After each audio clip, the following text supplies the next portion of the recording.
Do you have regrets? More properly, I should ask, what are your regrets? If someone looks back on their life and says, I don't really have any regrets, they're probably plagued with either a failing memory or a problem with honesty. Because we all have regrets, don't we? I look back on my life and contemplate regrets. Most of them are centered around things I didn't do. Now, don't get me wrong, there are things certainly that I did that I regret. But it seems like the list is dominated by things I didn't do. I look back on my life, and when I think about this category of regret for things I didn't do, they fall into two categories primarily. Number one is meals I didn't eat. And I know what Greg is saying, that you mean you missed a meal? But then there's the list of things that I didn't do when I should have. When I was afraid or ashamed or just lazy. Times that I should have stood up for what was right. Times that I should have boldly defended some cause or some person. Words that I should have said. And even fights I should have fought. But I didn't. You know, think about the Old Testament character of Nehemiah. We don't know everything about Nehemiah, but I can imagine that when Nehemiah looked back on his life, he didn't have as many regrets maybe as I do, because Nehemiah was a man of action, wasn't he? You know, you think about Nehemiah, what one word comes to mind to really illustrate or personify who Nehemiah was? It might be a leader. Nehemiah was a leader, certainly. Subcategory of that, you might say, well, Nehemiah as a leader was a builder, and yes, he was. But in Nehemiah chapter 13, we see that Nehemiah was something else. Nehemiah was a fighter. Turn with me, if you will, to Nehemiah chapter 13. This is obviously the end of the story, the recorded story at least, of Nehemiah. We remember him most for those early chapters when he heard that the city wall had not been rebuilt, and he was motivated, and he motivated the people to build that wall. And he did just that. That's what we remember Nehemiah most for.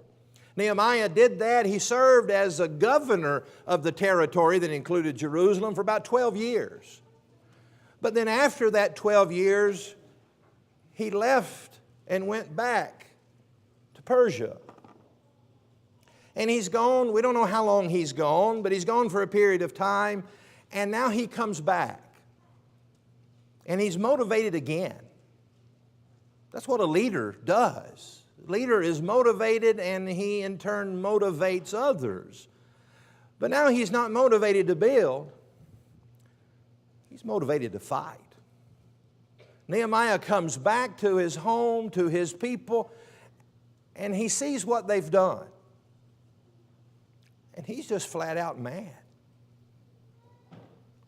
He sees, beginning in Nehemiah chapter 13, he sees that the temple is not being reverenced and used as it ought to. There in the temple grounds, there were storerooms where items were to be stored so that the Levites and priests could be supported from the work that they were doing. One of those storerooms has been cleared out, is not being used for its intended purpose. In fact, the priests and the Levites are being neglected. And even worse, it's being rented out as a room for a Gentile. And not just a Gentile, but that sorry old Tobiah, who was an enemy of Nehemiah and the people and the building of that wall. And so what does Nehemiah do? Look over in Nehemiah chapter 13, verse 8. It says, "And it grieved me bitterly. And I threw out all the household goods of Tobiah out of the room." I want you to vividly picture what Nehemiah just goes in there, and I don't think that's a poetic license. I think Nehemiah literally went in and took Tobiah's stuff and threw it to the curb. "Then I commanded," verse 9, "them to cleanse the rooms, and I brought them back into it, and the articles of the house of God with the grain offering and the frankincense." The Levites have been neglected because the storerooms have not been filled. And so in verse 11, "I contended with the rulers and said, Why is the house of God forsaken? And I gathered them together and I set them in their place." Second thing has happened. The Sabbath law, the Sabbath day, has just been forgotten. The Sabbath day has become like any other day. They're not honoring it. They're not resting. In those days, verse 15, "I saw in Judah some people treading wine presses on the Sabbath and bringing in sheaves and loading donkeys with wine, grapes, figs, and all kinds of burdens, which they had brought into Jerusalem on the Sabbath day. And I warned them about the day on which they were making or selling provisions. Men of Tyre dwelt there also, who brought in fish and all kinds of good and sold them on the Sabbath to the children of Israel and in Jerusalem. Then," verse 17, "I contended with the nobles of Judah and said to them, What evil thing is this that you do by which you profane the Sabbath day? So verse 19, "So it was at the gates of Jerusalem, as it began to be dark before Sabbath, that I commanded that the gates be shut, and charged that they not be opened until after Sabbath. Then I posted some of my servants at the gate." See, Nehemiah is a man of action, a man of angry action. He's thrown the stuff of Tobiah to the curb, demands that the people do what they ought to do in reverencing and taking care of the Levites and the priests. Now the Sabbath day is profane. He contends, he argues with them about that. He goes himself and physically locks the gates and puts guards at the gate of the Sabbath on the Sabbath day. Verse 20, "Now the merchants and sellers of all kinds of ware lodged outside the Jerusalem once or twice." I like that. Once or twice. They're going to learn better not to do it a third time, because in verse 21, "So I warned them and said to them, Why do you spend the night around the wall? If you do so again, I will lay hands on you." They got the message, and so they weren't there the third time. A third problem.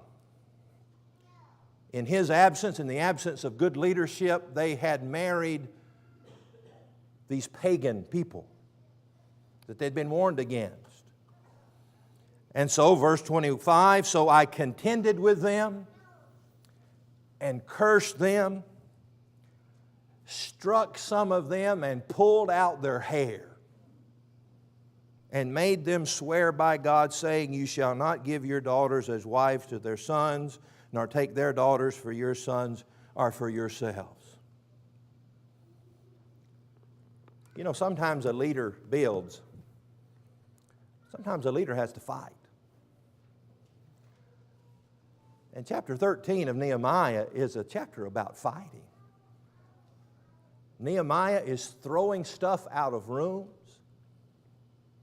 He's arguing and contending with the people. He's warning and threatening them. He's smacking them about the head and shoulders when they need it. And so what we see from this is that Nehemiah was ready to fight. Do you see Nehemiah as an old man on his deathbed looking back on his life and having a whole lot of regrets about what he didn't do? Nehemiah was a man of action.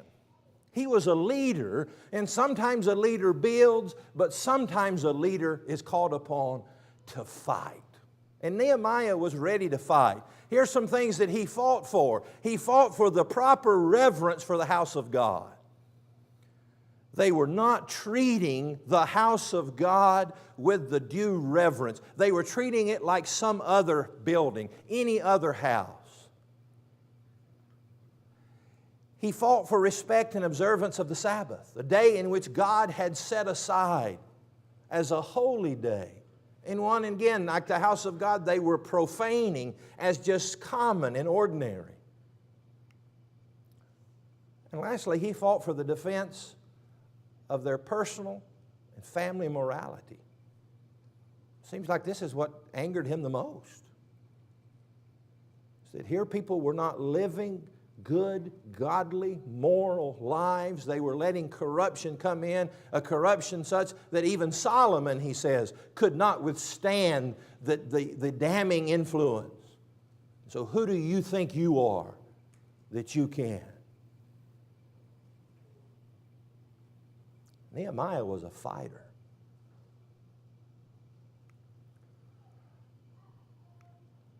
Question I want to ask you this morning, are you ready to fight?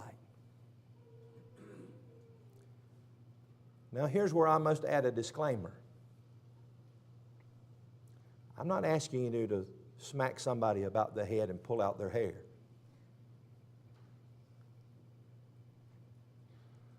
I'm not saying resorting to physical violence. But I am saying that there is a time for children of God to be leaders. And by leaders, I'm not simply saying the elders, the evangelists, the deacons. All of us, men and women, old and young and children alike, are called on by God to be leaders. Leaders in your families, leaders in your workplaces, leaders in your schools, leaders of yourselves and your own body and soul. And sometimes a leader builds. But Nehemiah teaches us that sometimes a leader has to draw a line in the sand and say, let's fight. You know, the New Testament, surprisingly, or maybe not so surprisingly, has a lot to say about this. Jude says that we are to contend earnestly for the faith. And though I recognize the differences in languages between the Old and the New Testament, but if you want to know what contend earnestly looks like, go read Nehemiah 13.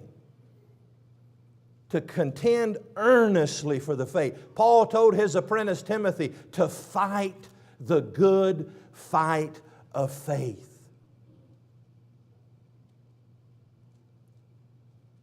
And if there's a New Testament equivalent of Nehemiah, it might be Paul, who was both a builder and a fighter.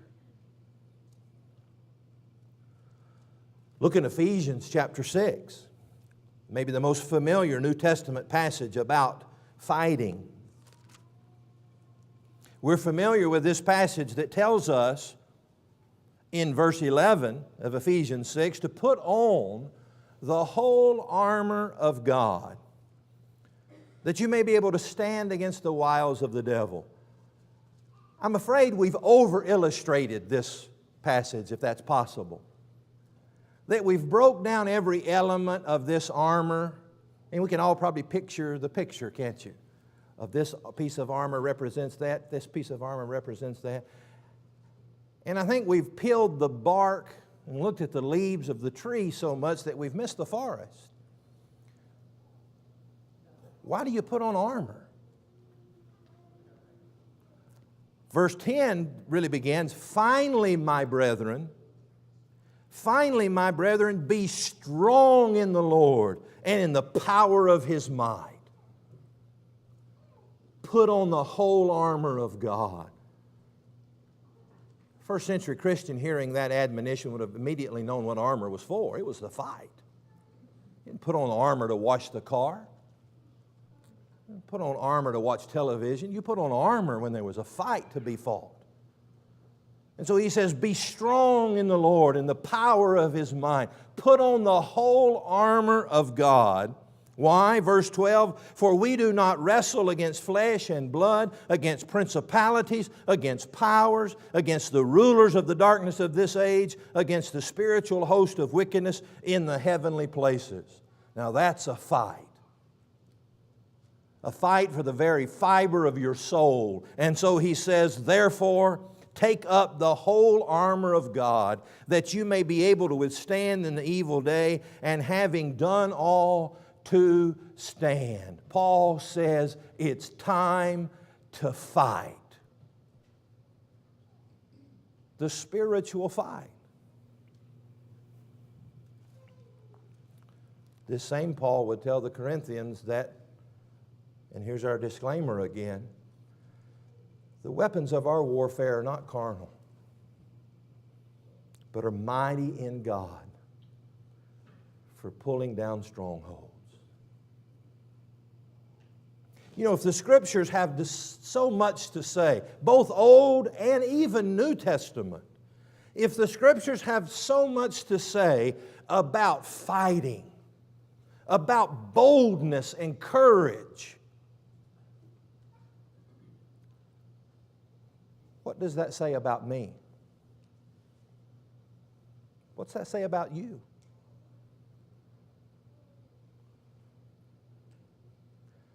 I know it says it's time to fight.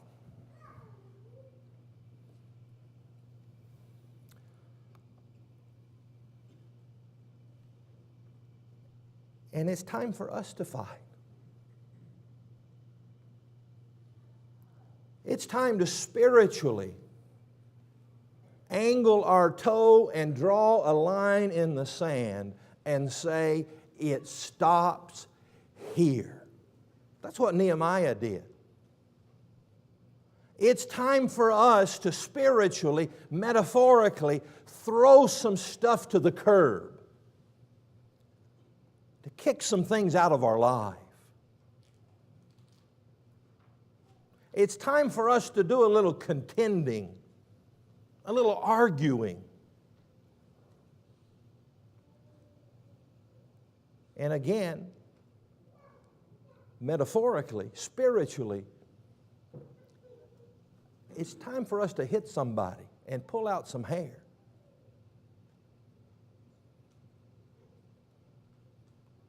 And if I'm honest with myself,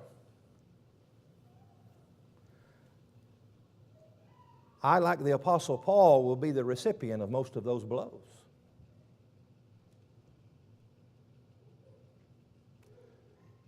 And I'll pull out what little hair I've got left. Because sometimes fighting for myself demands that I fight against my baser elements. I look at Nehemiah, who was willing to fight, because that's what sometimes a leader does. When I think about Paul and Timothy, who was told to fight the good fight of faith, I ask myself honestly, what am I doing?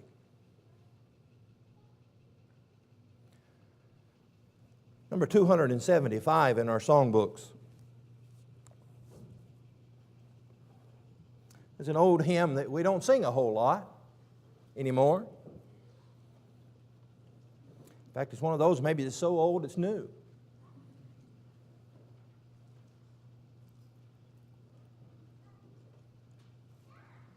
Isaac Watts asked this question: am I a soldier of the cross, a follower of the Lamb?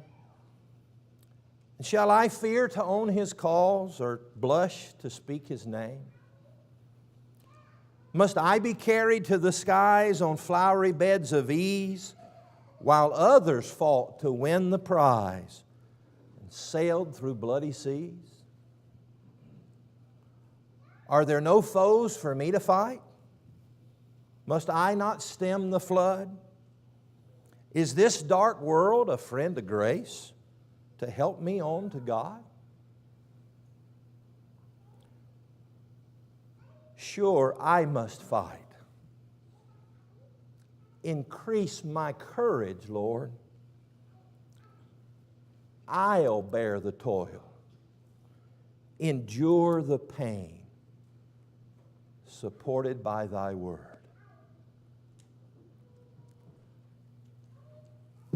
Are you ready to fight? Are you a soldier of the cross? It's time for us to draw that line. It's time for us to channel a little Nehemiah in ourselves. It's time for us to stand up and fight for the body of Christ. To be unapologetic, that doesn't mean rude. That doesn't mean intentionally offensive, but to be unapologetic in our stand for and defense of the truth. I will not apologize for believing in God, believing in the Word of God, the exclusivity of Christianity, and of the rigid standards the world may view that He places upon me in my morality. I am not ashamed of the gospel of Jesus Christ. In fact, I'm ready to fight to defend it. I'm ready to fight to support it. To support it on its local level. To support and defend those who preach the gospel. To support and defend those who shepherd the flock. To support and defend the efforts of the local church. To fight.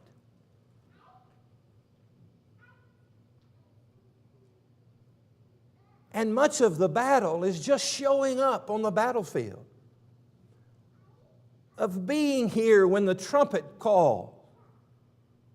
And to raise us on the battlefield to say, I'm ready to fight.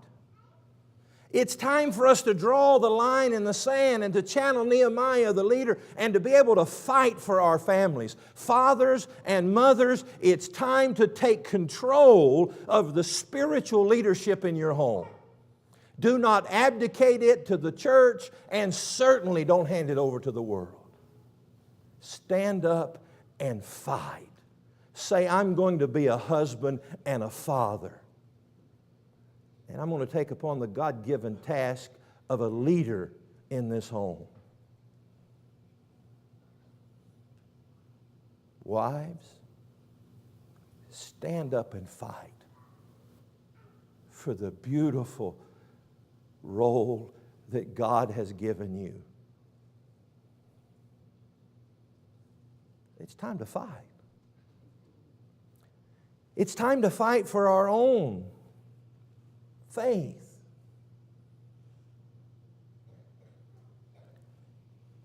The familiar passage in 1 Peter chapter 5.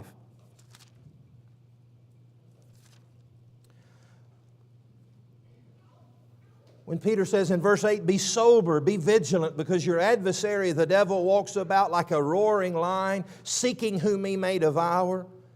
Verse 9 adds, resist him. If you want to know what resisting the devil looks like, go read Nehemiah 13. It means that you have to clear your house, your mind of those worldly evil things. Throw those things to the curb. It means that you have to lock the gate.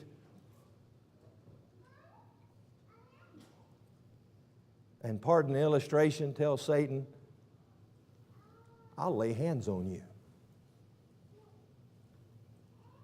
Resist him, steadfast in the faith, knowing that the same sufferings are experienced by your brotherhood in the world.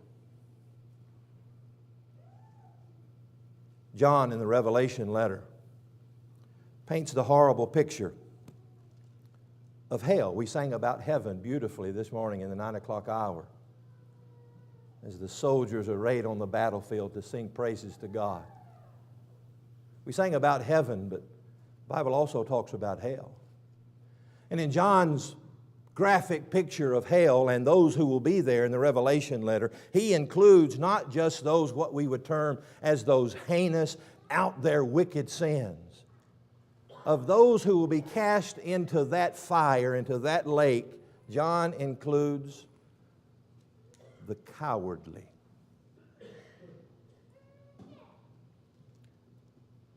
Jesus said the cowardly will have their place. I don't think he was talking about those who are afraid of the dark, or afraid of spiders, or of roller coasters. We know who he was talking about when he said the cowardly will be cast away from the presence of God. I don't think he was talking about Nehemiah.